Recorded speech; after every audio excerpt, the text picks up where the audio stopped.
Max Verstappen's entire Qatar weekend is now in serious danger after shocking new evidence inside Red Bull revealed that the RB21 is suffering from one of the most unstable performance windows of the entire season. The internal data shows Verstappen finished only 6th in sprint qualifying, almost half a second behind Oscar Piastri, while being beaten by his own teammate Yuki Tsunoda for the first time this year, which Red Bull admits is a sign of a deeper crisis. Engineers discovered Verstappen is fighting a combination of violent bouncing, unpredictable balance swings and possible floor damage from an off-track moment in Turn 4 which destroyed confidence at a circuit where trust is everything. Before we reveal how this evidence could derail Verstappen's title fight, make sure you subscribe right now, because Qatar is exposing the harshest weaknesses Red Bull has tried to contain all season. Day One in Qatar delivered a worrying reality for Max Verstappen, as the internal Red Bull investigation confirmed that the RB21 is suffering from a near non-existent operating window around the fast-flowing layout of Lusail. Verstappen finished sprint qualifying in 6th position, almost half a second behind Oscar Piastri and only 9 thousandths slower than Yuki Tsunoda, who out-qualified him for the first time this season.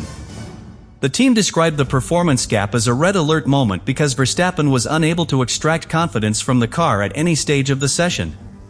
The report reveals that the most destructive issue came from an aggressive form of mechanical bouncing. Verstappen described the car as bouncing like an idiot through fast corners and heavy braking zones.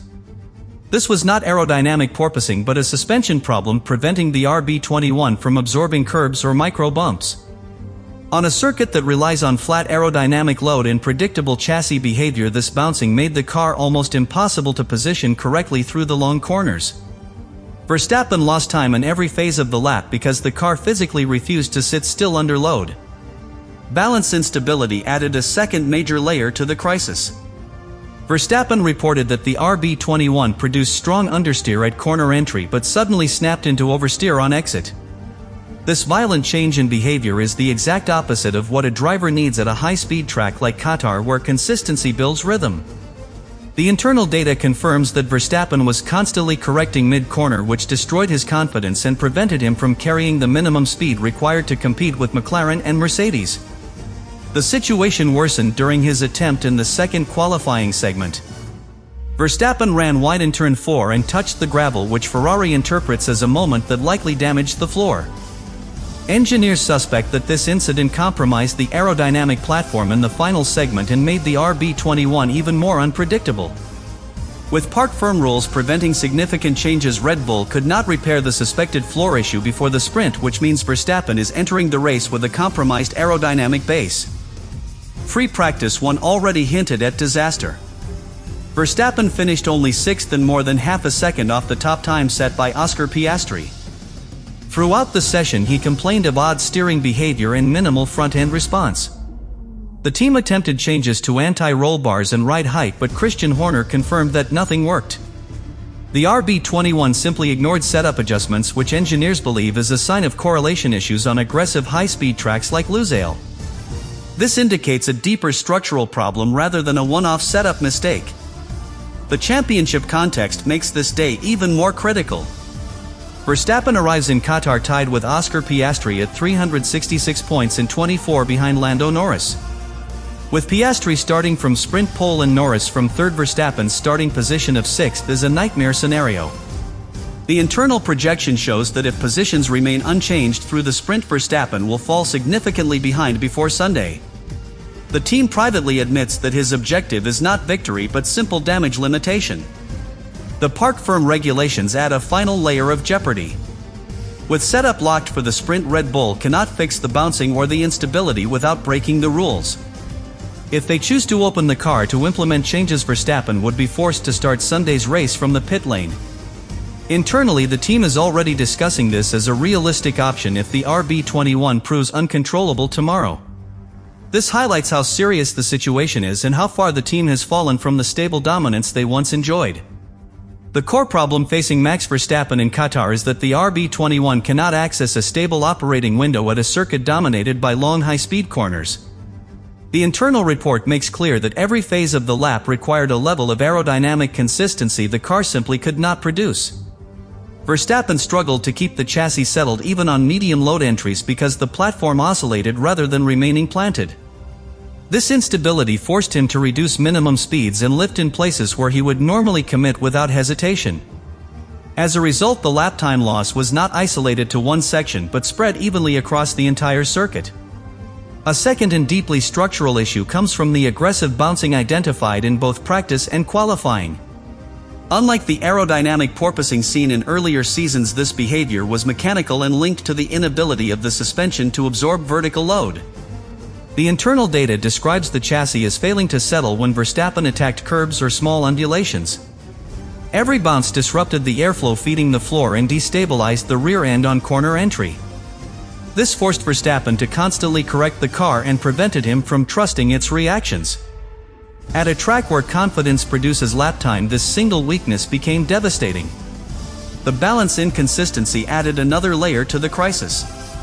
Verstappen reported that the RB21 would enter corners with understeer and then suddenly transition to snap oversteer during the exit phase. This is the most punishing type of imbalance because it removes predictability and disrupts a driver's rhythm. The internal analysis highlights that these swings were not minor but significant enough to force Verstappen to abandon natural racing lines. He could not apply throttle when he wanted to and was forced into defensive techniques normally used in wet conditions even though the track was fully dry. The car was fundamentally refusing to cooperate with his inputs.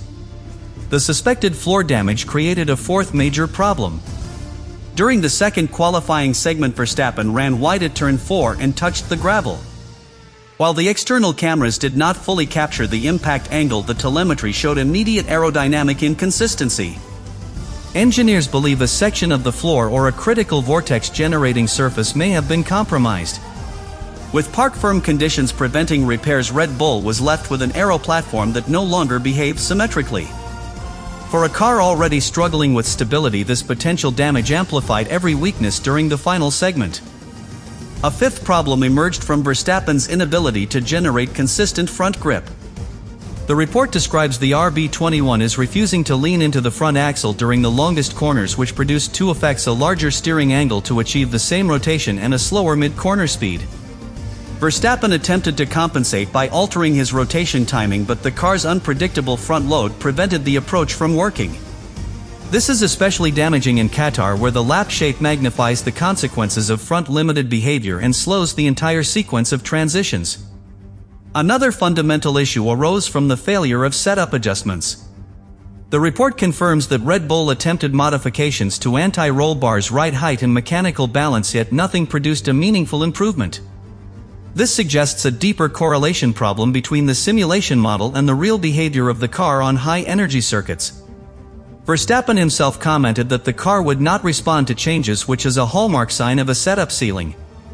Once the car reaches this point, engineers can only manage symptoms rather than solve the root cause. This leaves a driver like Verstappen exposed because his driving style depends heavily on precision and responsive front-end feedback. The final problem is strategic and psychological.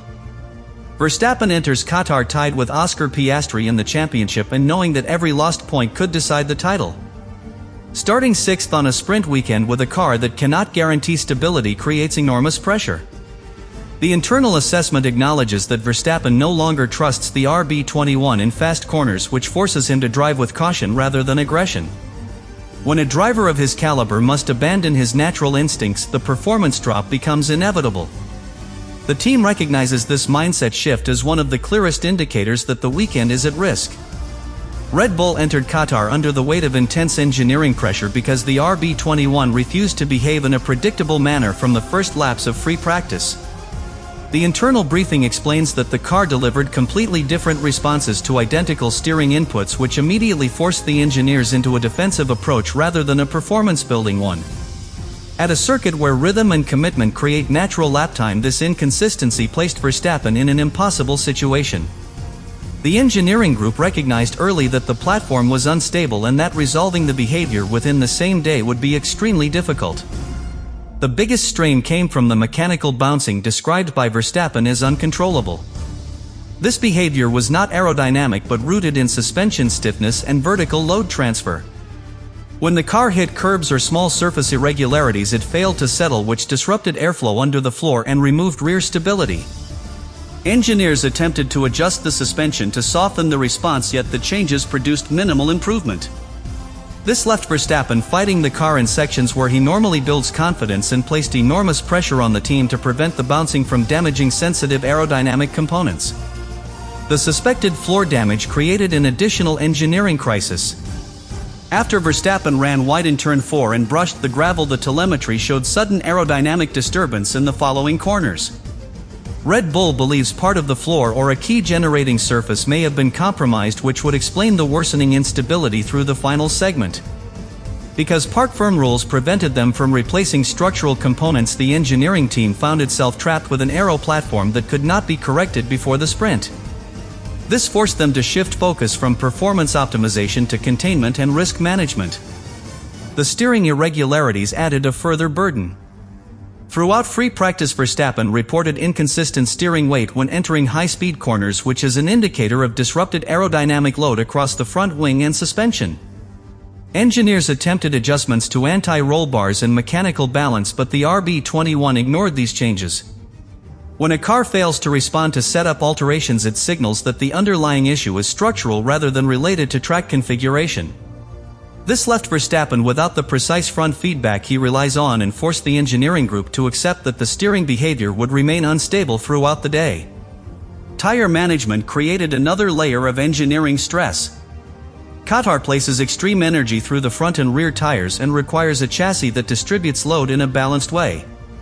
The RB21 failed to maintain consistent tire temperature, which made it impossible for Verstappen to build a stable foundation for his laps. Engineers observed that the rear tires overheated while the front tires struggled to generate adequate energy in the longest corners. This mismatch removed every chance of creating a reliable balance window and placed the team in a position where they had to manage degradation without any tools to reduce the underlying instability.